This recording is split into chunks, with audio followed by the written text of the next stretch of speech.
Holy Spirit, help me today. It's a new thought a little bit. It's not new, but it's an old new thought. That sometimes we need to do self-examination with ourselves.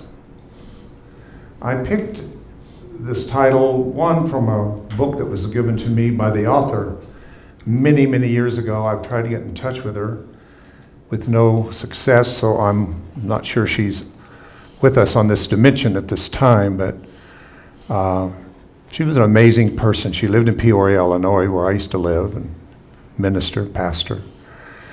And that was what I was interested in, was connecting with her. And she had left a very successful Hollywood movie star role with the great names, and attended Julian and left it just to go and be on an 8-ounce farm and grow her own food and all of that. So I just admired her, but her book was this too, but the book just reached out to me. I have a lot of books, but sometimes a book just shows up.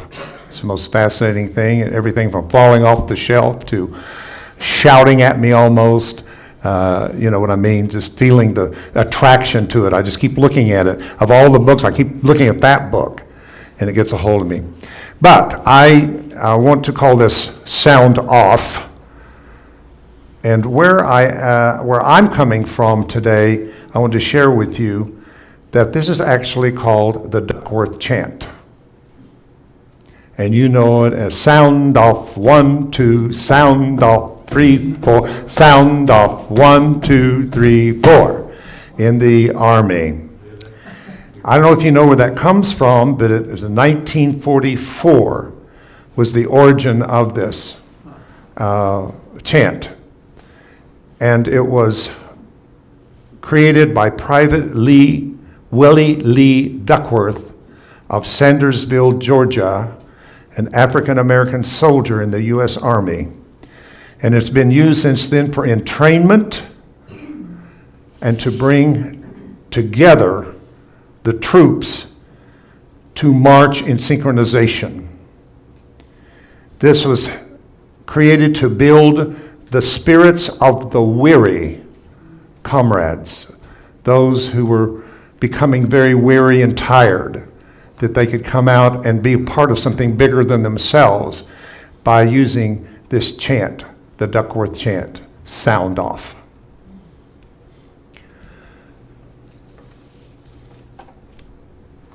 I'd like to begin with the word psychology. Psychology means the study of the soul. And I appreciate the fact that they're using the word soul even than mind. But it's the same thing. The soul and the mind are the same thing, and not necessarily the brain. The brain is a physical organ for the downloading of data and information, mostly from outside of ourselves. Correct? Most of what your brain knows, you learned by a teacher or a book or something you've heard outside of yourself. Your family has said, culture has told you, religion has told you. We have created these brain cells of these kind of thoughts that we have borrowed from outside of ourselves. But actually, this is the study of the soul, which is centered in our heart. And actually, you can bring all of these words together: life, spirit, soul, and mind. They all basically are influenced from the Greek word that's been translated, those words, in the New Testament, which is psyche. Psyche, which we get the word psychology, psychic, and all of the words that have to do with using the mind. Most of you have heard of Emoto's book, The Hidden Messages in Water, which shows us in stunning photographs how emotions affect our cells. How emotions affect our cells. And she says saying don't be angry is as silly as saying don't be short, or don't be white, or don't be black, or don't be female. The physical reality exists. In Emoto's Hidden Messages of Water shows us in these pictures of how sound and certain intent of sound affects water molecules. When loving words were spoken, you see the beautiful ones on the top. When compassion, or the word thank you, every time you use thank you are patterning people's water molecules into these beautiful geometric shapes. But heavy metal music, words like I will kill you, you fool, all give these distorted, horrible pictures of water molecules. Now this in itself should be enlightening to you of how you're affecting your environment by how you speak words. And I think of people that yell at their kids. So the kid is upset and the kid is crying and whatever, and you're yelling at the kid and you don't realize that you are feeding what the kid is doing by creating these miscreation patterns in the child. Whereas speaking softly and speaking words of love and compassion can actually change the molecular structure of your child, your companion, your family member, or anyone else in which there's any kind of confrontation. The Bible says, treat everything with a soft answer. A soft answer. Well, we are what? Around 80% water. I've heard 70, 78, take your picture, but we are more than 3/4 water. And she says it's more accurate to say that we are electrified water than say we are hair, flesh, or bones. Isn't that interesting? We are electrified water. If 80% of you is water, what is showing up through the message to the water is showing up at the molecular level. That is forming your existence at that time. So let's look at how these waters create and hold our emotions. Each cell is like a battery in balance of acid and base. Now we have a hot tub. If you have a hot tub or if you've got a swimming pool, there is a range of 14, and you want to have the balance at about 7 pH. That's exactly the balance between the acidic and the alkaline. Now, in consciousness, we might call this the negative and the positive. And I'm going to show you here that you actually need some things that are more on the negative side. That it's not your enemy, but it helps to find the balance between. So if each cell is like a battery in balance of this ideal 7 pH, which makes up the electricity of emotion. What I learned here is that emotion is an electrical reaction. These cells are making a healthy sound. Every cell in your body is making a sound. Unfortunately, we don't hear. It's inaudible to human ears that only hears between 20 and 20,000 hertz. Your dog hears better than you do. Yeah, it actually does. It has a whole different way of hearing and a much different range of hearing. So there's things going on out there that's making sound, but I can't hear it. And because I can't hear it doesn't mean it doesn't exist. So you have to realize that there are dimensions and dimensions of realities that even though we're not able to even perceive them, to hear them, that they do exist. Here is briefly where the mental comes in. Now it's different. Emotion is different than a mental. The mental comes in and analyzes an experience we're having as either negative or positive, right? Then sends the corresponding message. How it takes that message, it takes the message to the cell. If it's on the more negative and in balance with the positive, it increases the acidic or the negative part And that's the message that is taken then to the cell. So whatever the message we give the cell is the message that the cell takes. So if we're more on the acidic side, this immediately changes the frequency or the speed of the cell. And this is according to Greg Braden in Awakening to Zero Point. Why is this important? Because this would cause pressure and a different sound. The sound of neutrality, the sound of balance would be lost, and there would be a distortion of sound at that point. The lower pitch for slower rates and the higher pitch for faster. Again, the teacher told us that maybe sometimes we need to stop and look at the child.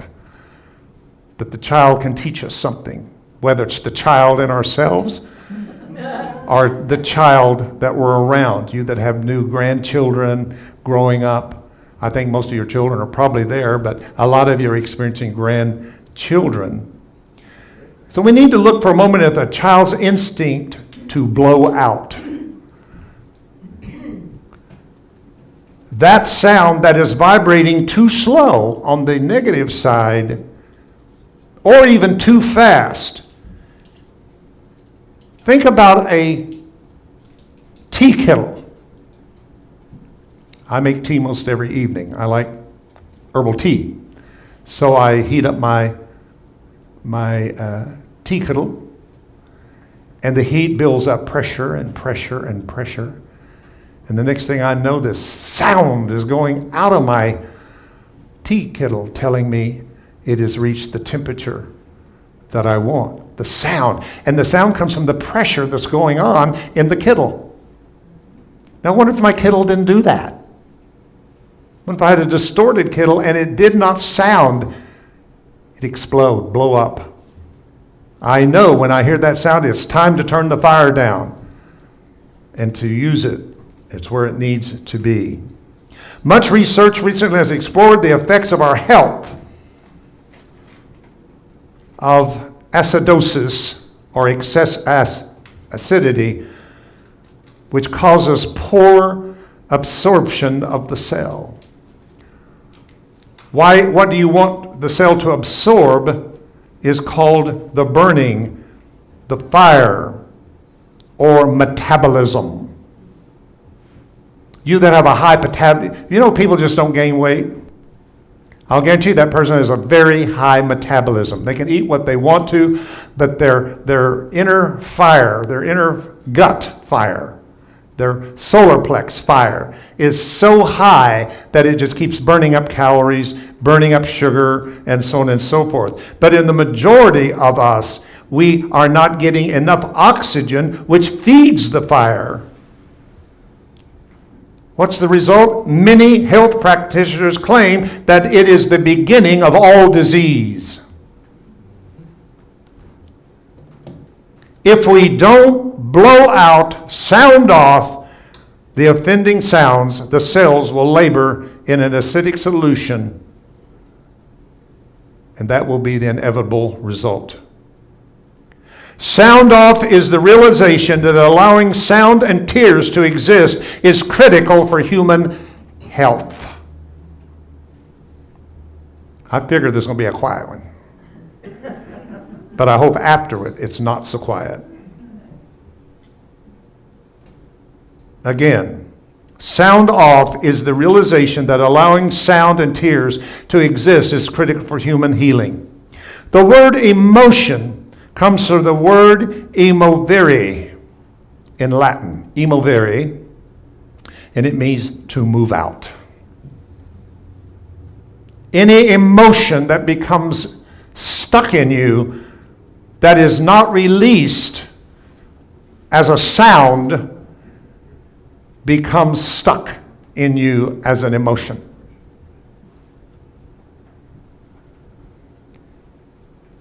I sincerely believe that the beginning of depression, neurosis, addiction, disease, obesity, and violence itself is unexpressed cellular pressure. A lot of things are erupting in the world today. because it's come to that place that it has not been fully released.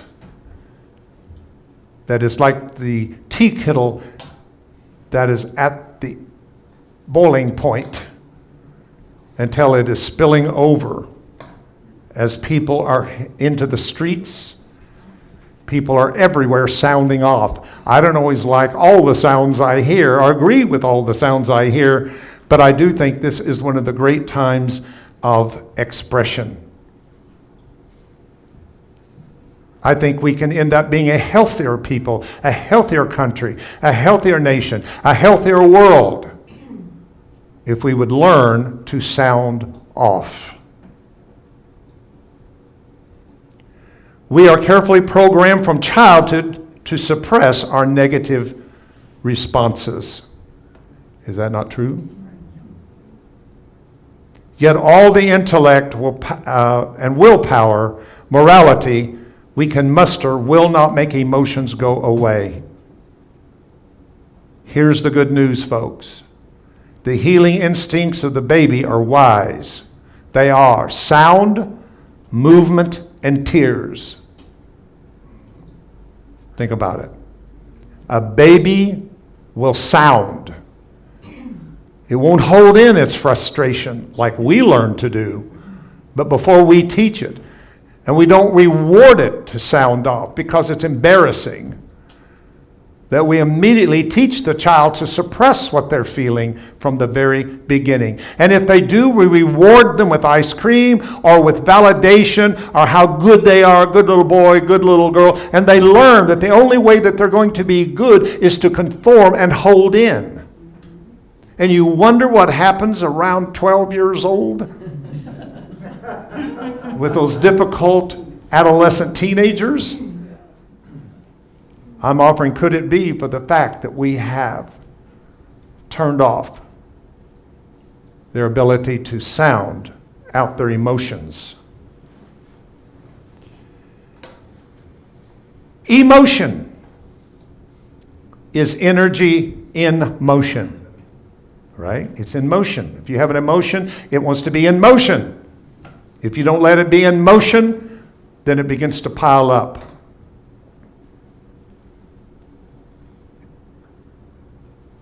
This is a great statement. The stress that we're all feeling from life is just trapped, unhealthy sound. Stress that we are feeling from what's going on today is trapped, unhealthy sound. I would suggest that if you're going to take this seriously, that you learn how to let go of the sound privately. The sound within, we should let go of the pressure in your life. Repressed energy has not disappeared, we just ignored it. And this is my concern. There's a line in A Course in Miracles that says, whatever the ego blesses at the beginning is to betray you in the end. I'm concerned about the fact that what we've learned in New Thought and positive thinking was more of a ignore it and move on and suppress the emotion.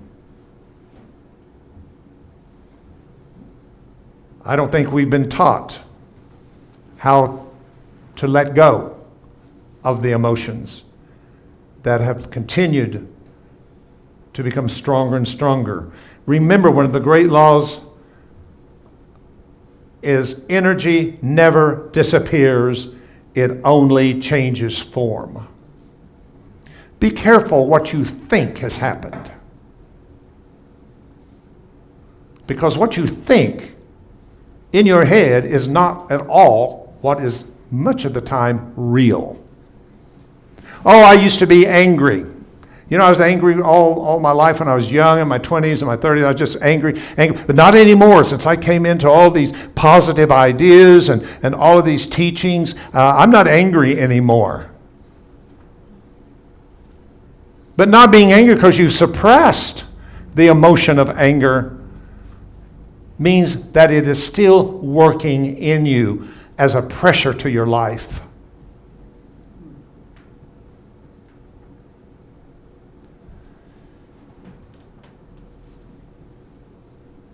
If we too embraced the idea of that electricity happens with the marriage of the positive and negative energy. You have to have a positive and a negative. We would have no electricity in here. None of these outlets would work if it wasn't for a male and female, a negative and a positive, working together. And the positive doesn't look over and say, oh, you're negative, I can't stand you. I need to get rid of you right now. It says, no, I'm going to join with you, and together we're going to do something great through the electrical charge.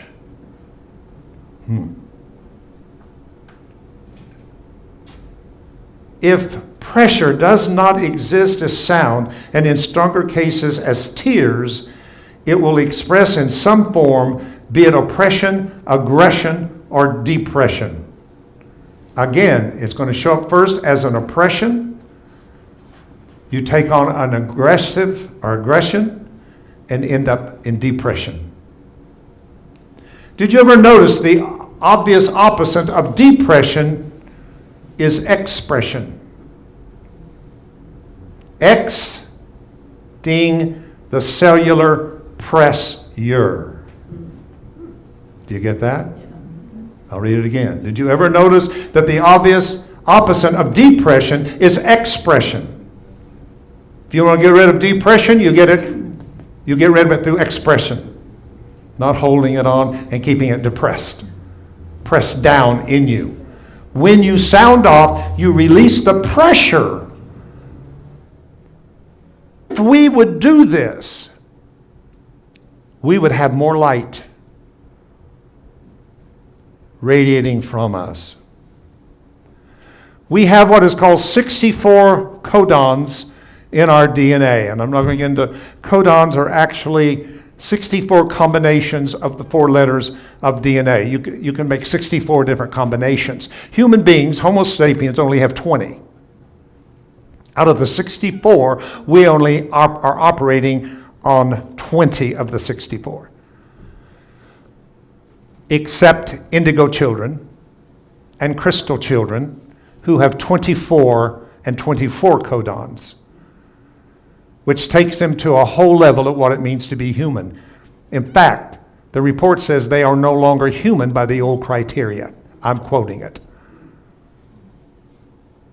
They're coming in as a different human. They've got more codons that are turned on.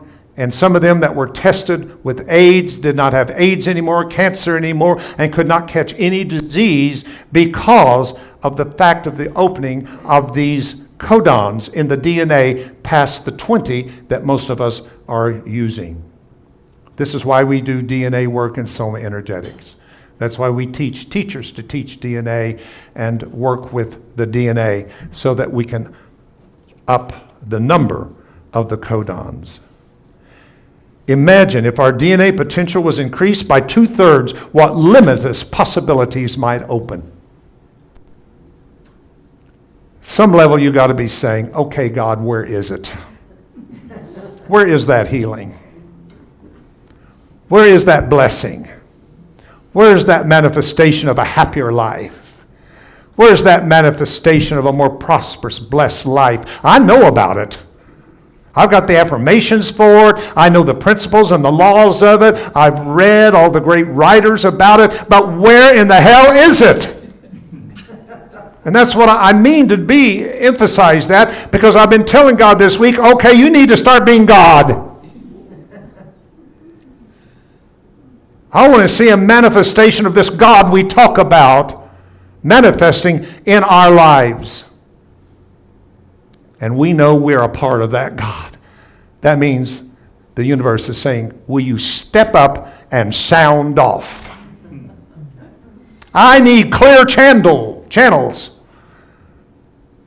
You can't come with all your baggage and ask me through prayer or affirmation for things, because the baggage itself is a form of pressure that is put pushing me down in you that I cannot manifest through you and as you. Sound off. A drug does not make emotions go away. It only numbs our awareness of them, bringing undesirable side effects and leaving the cells to labor in an acid-electrical imbalance. One of the greatest things that the world fools us with is through our medications. And I'm not saying don't do your medications. That's up to you. That's up to me. I have to deal with that. But I'm saying if you dare to think that it took anything away, it did not. It just numbed your mind that you have it. And probably that's the worst thing that could happen to any of us, is to keep suppressing the pain and not listening to it. And realizing that pain is the pressure in the tea kettle that would like to sound off. But we go over and turn the fire down before it gets there. Because you see, when it sounds off, it's the water turning to steam. He's got steam coming out of his head. He's so mad. Good. It's not a bad thing. So we have to realize that negativity is not bad. It's necessarily internal rest. It is the ability to listen, receive, and stop after external action. Talking, giving, going. Off, as in sound off, is your friend. That's why I think that we resist a lot against silent meditation. Because 30 seconds in our time of meditation is eternity. So is 10 seconds. So an hour. It doesn't matter because there is no time at that level. You are just standing naked before the face of God in silence. We think somehow that God wants us to do all the talking, but sometimes it is sound off in prayer and then get silent and become the availability. We're not ashamed to go into a bathroom to release physical toxins. This says we need to be ashamed to go into the wrath room and relieve emotional toxins. How many times have you heard yourself say, "Oh, I wanted to scream," and you didn't, because you didn't want to be impolite? Maybe you could do it safely into your hand so that no one knows and is harmed. Use the muffler. It's important. No one should be made uncomfortable by your venting.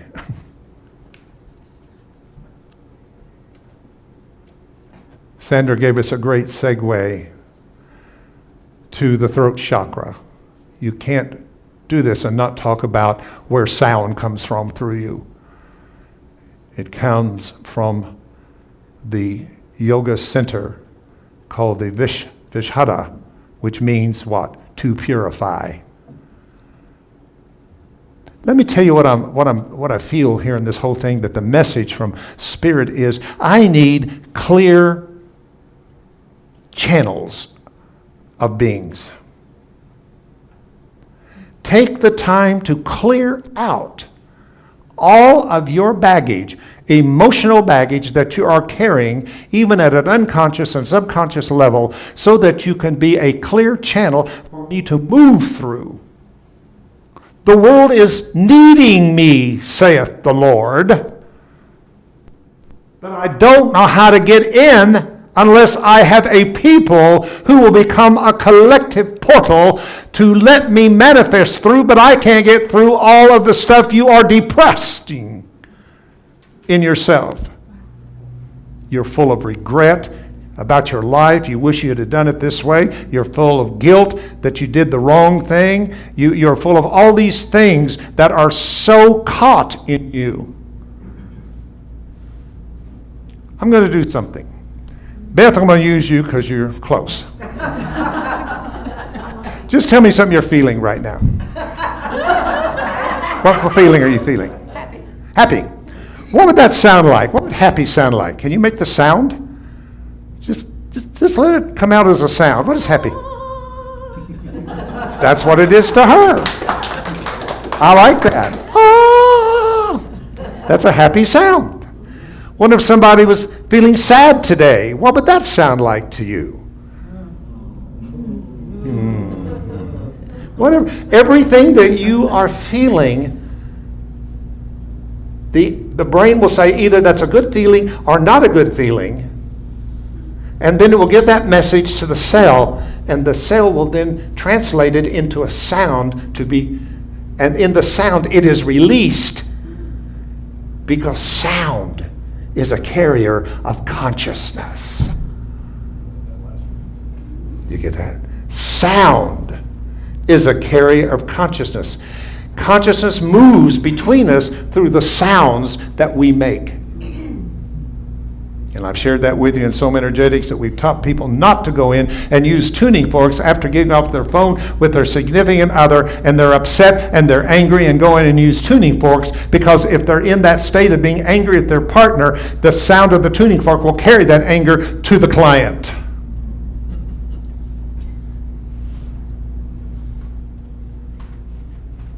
And that's through intent. One of the greatest releases of emotion is tears. Psalms 126:5 says, "They that sow in tears shall reap in joy." Jesus, the manifestation of the divine. One of the most famous, shortest scriptures in all the Bible is Jesus wept. In John 11:35, and Jesus wept. You see, God wanted to use the human emotion of Jesus, the man, to show us and teach us that we too at times need to let aspects of the soul melt down until it becomes liquefied through the tears. Men, it's harder for us, I know, because men do not cry. You're a sissy if you cry. I even still have that. I was not really allowed to cry the way that I wanted to cry. So men, if you're here and you can cry, you are blessed. And even if you're a woman and you're not a person that allows it, please, so do it. It's important. When we respect our sound and tears as elimination of toxic state and as a valued, necessary display of tender, open-hearted, our culture will flower into fullness. The main thing that elevates us above the computer is the ability to deeply feel. Amen. Alexa worries me sometimes. You know, I used to didn't let it. Tim kept it in his office, but now it's in the kitchen. And I've learned to talk to it, and it's just spooky. But she does get an attitude. To me, anyway, it feels like. But I know she's just programmed. We can feel. We need to use that. It is a wonderful gauge to tell us what it is that is coming up, that is ready to be released in us. But the moment a child shows strong feelings, positive or negative, we embarrass, shame, and punish him or her into thinking it's better not to feel. Consequently, we're all proud of how much we can feel. But isn't the purpose of religion and morality and nurture to nurture the compassionate heart? Shedding tears is far from weakness. It takes much more strength to express our feelings out than to pretend we do not have them. It takes a lot of energy to put on this face and wear your spirituality as an outer garment.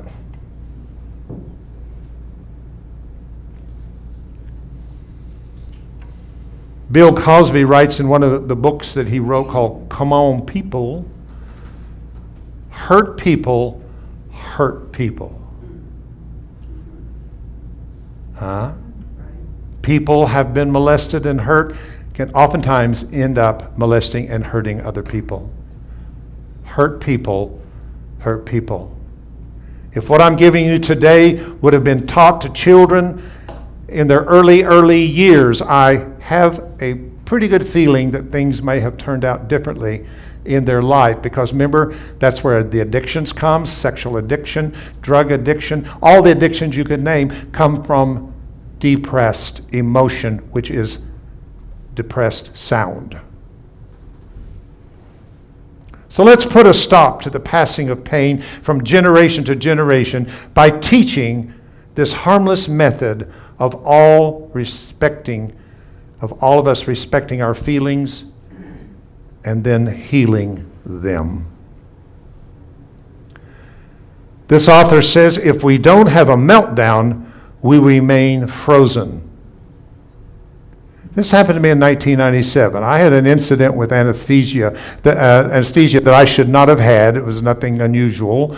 It wasn't a large surgery or whatever. But somehow I woke up in the middle of it, and they put me back out and couldn't get me back. And from then on, I started having issues in my brain about sleeping. It was like I didn't want to go down that tunnel, that hole that I went through. And I had real issues with doing that.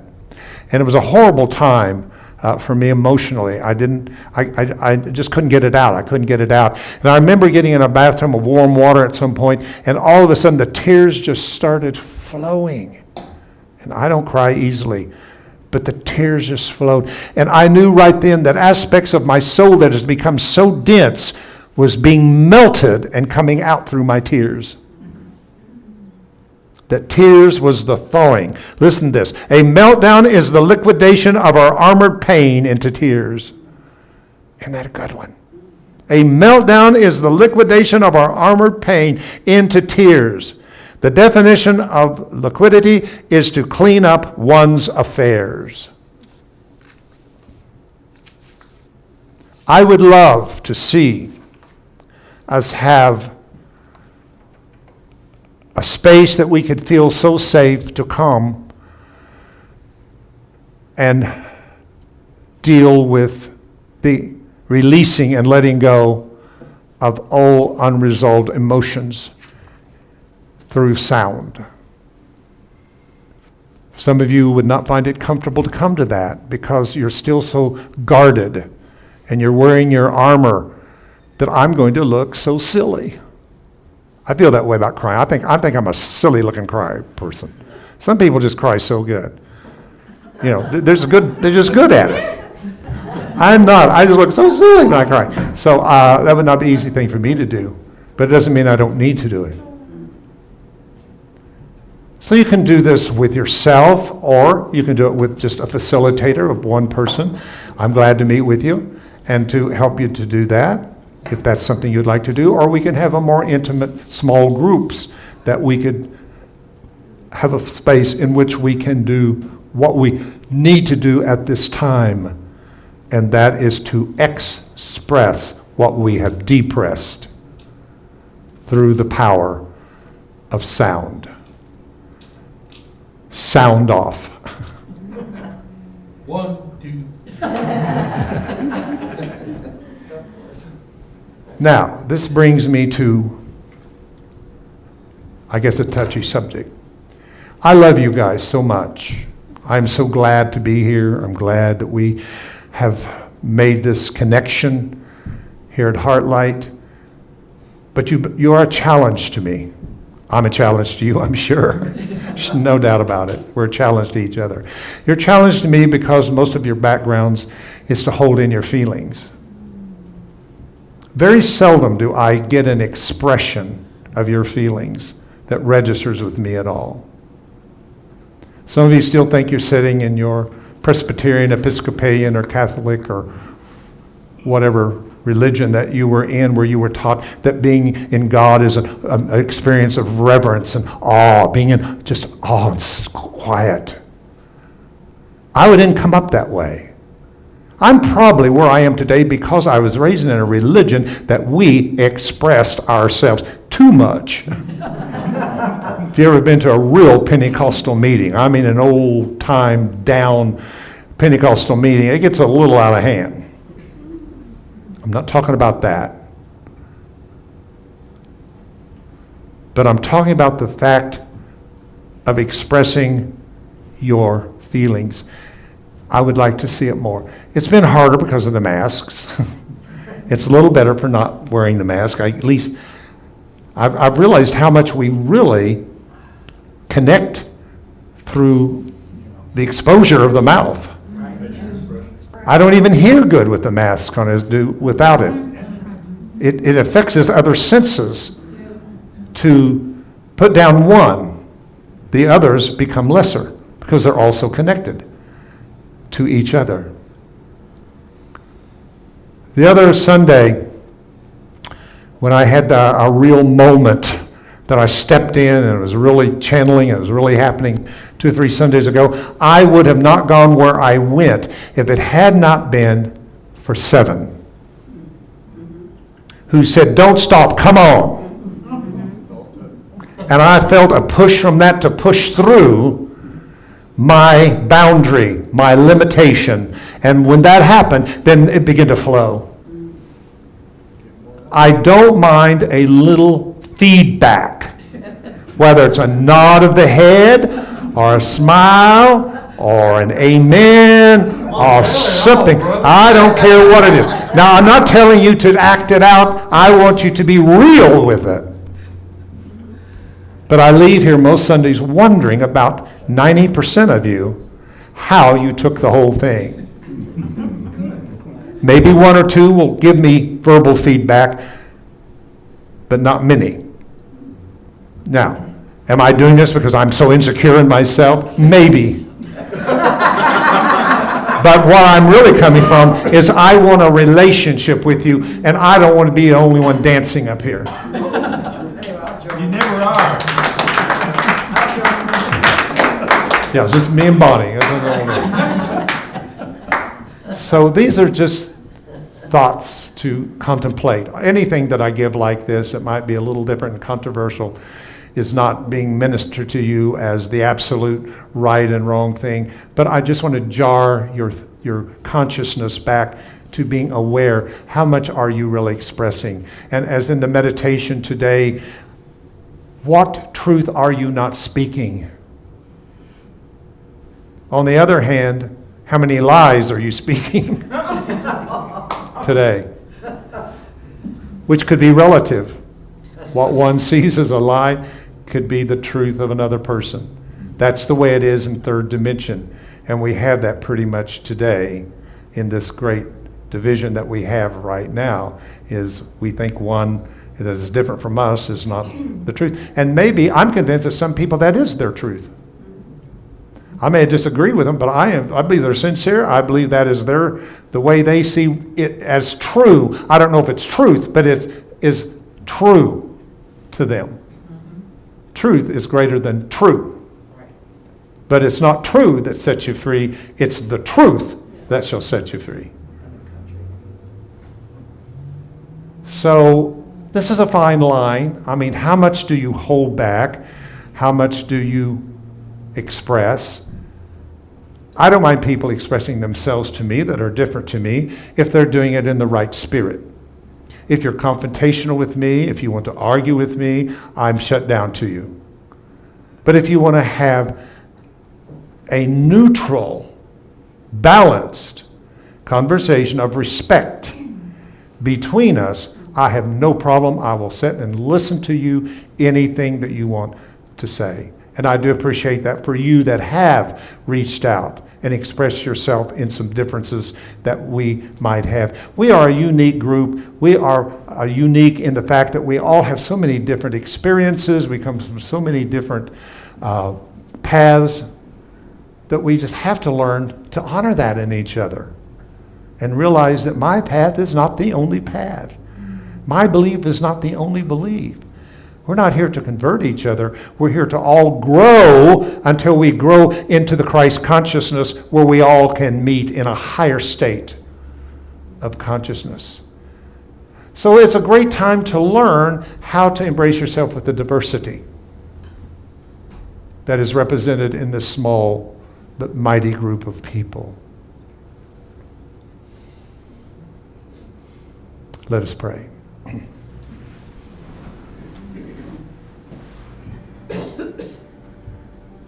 Dear divine Creator, I imagine you as much as I can imagine something that has no beginning and end, no birth and no death, that is infinite. I imagine the moment, and I've often worded about this, the moment that it all started. Where did creation start in the scheme of eternity? I imagine in that moment that you experienced an experience of self-realization, and you said, I am. I exist. And when that happened, you released an infinite amount of energy into the world called the Big Bang. As you expressed yourself and opened yourself to flow and be accessible to that which you were going to create, your creation of yourself. What we call the sons and the daughters of God, the offspring of God. I like to imagine at that moment of self-realization, when you got it, you might have done something like, Om, I get it. Om. And the first primordial sound went out throughout the universes. And that sound was so powerful that it held the vibration of every other sound that ever was, ever could be, ever will be, was released into that moment. A spectrum of sound that created a spectrum of vibration. And creation was born. In that moment, vibrationally, all the planets of the infinite universes were born. In your mind.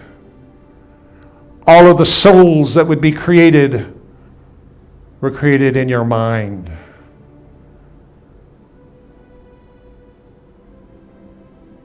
And now you needed a means to manifest it.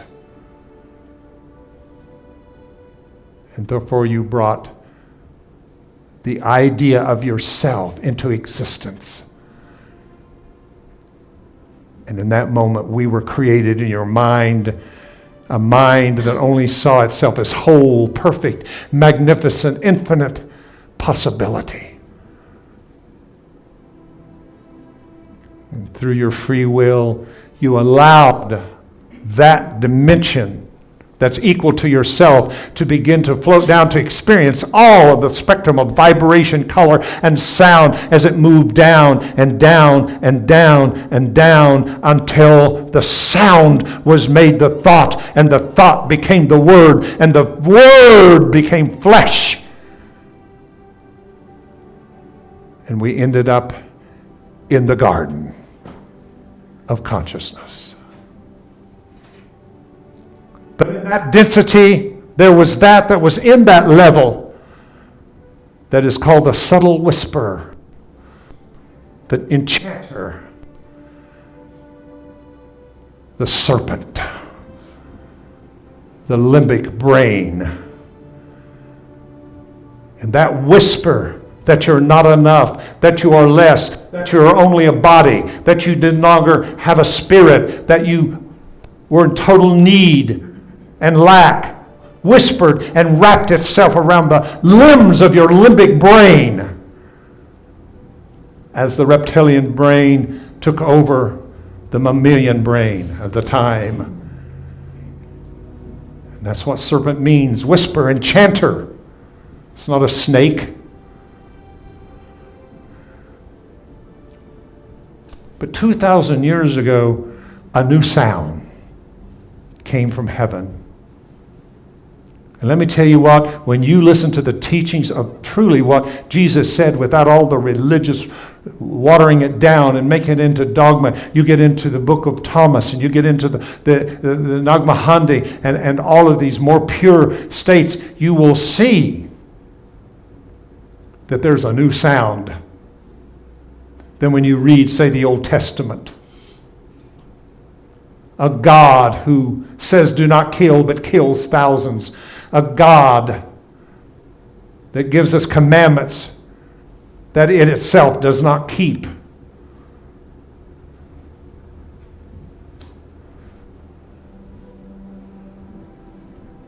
Oh. What I'm telling you is we know today that planets and everything that is made was made with sound and vibration. In other words, creation is yours because God sounded off.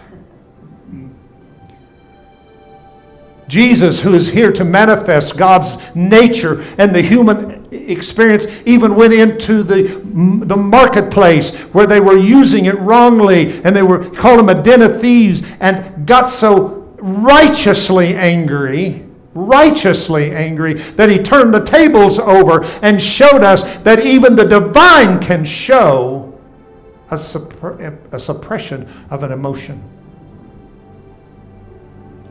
So when you express and let out your old emotions, you're also creating a place where God can be expressed out of you, released through you. If I would leave you with an affirmation, it would be this: I am the availability of God in the earth. Say it with me. I am the availability of God in the earth. You are the clear channel that needs to be cleared. So take this week. Maybe at home, maybe you're alone, maybe you have a space. Go out into nature, somewhere that you feel safe. Nobody's going to hear you, and feel some of your feeling. Like I mean, everybody's feeling things these days. We're all feeling frustration, even anger. Let's face it, we're a little angry about how things are going. Maybe we're feeling grief because the old is dying, and even though we didn't think it was the best, it was familiar. And ask the question I asked Beth: what would that sound like? And trust it. Don't analyze it. Trust it. Whatever sound comes up in you is the sound of the unspoken sound of pain.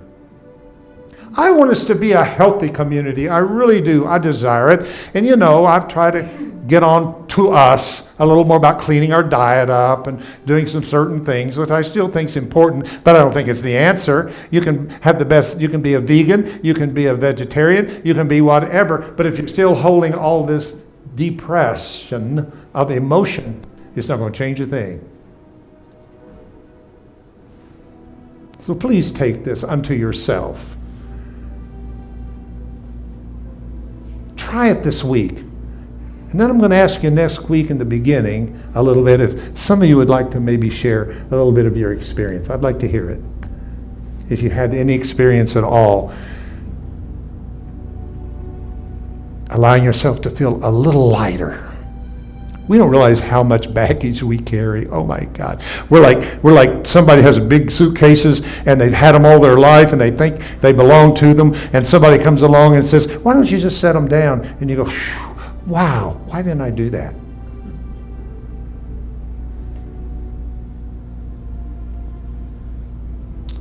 So I end with just say, thank you, God. Thank you, God. Thank you, God, for reminding us and telling us that just as those soldiers, in their weariness and their tiredness of their training, many of them are thinking about, why did I get into this? How can I get out of it? I want to quit. I want to run away. But how this young private came together and invented a way that they could come together and find collective strength to go on and to move on. And you and I are going to find that with each other. You can't do it by yourself. We need to be a community of people that can create enough strength and energy for us to endure unto the end of this age. Yes. Fully and completely. Yes.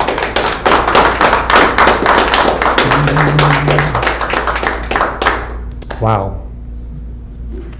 Let's take a breath and exhale. Why don't we do some Om, 3 ohms today? How about that? It's a good way to sound off a little bit. So we'll use our awakening frequency.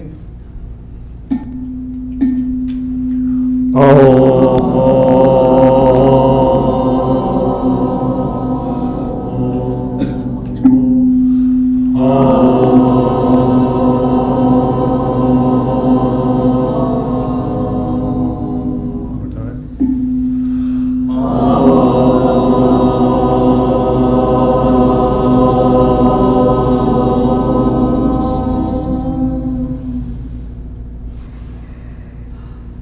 Breathe. I wonder if you did a, oh! Can you do that? Oh! Woo! Ego says, don't you feel silly? Don't you feel silly? Paul said, I'm willing to be made a fool for Christ. That's in one of his letters. I'm willing to be a fool of Christ. So I hope you'll do this. How many of you will try this week to just see if you can connect to an emotion and allow it to come out as a sound and see if you feel the release of that emotion. So it is. Amen.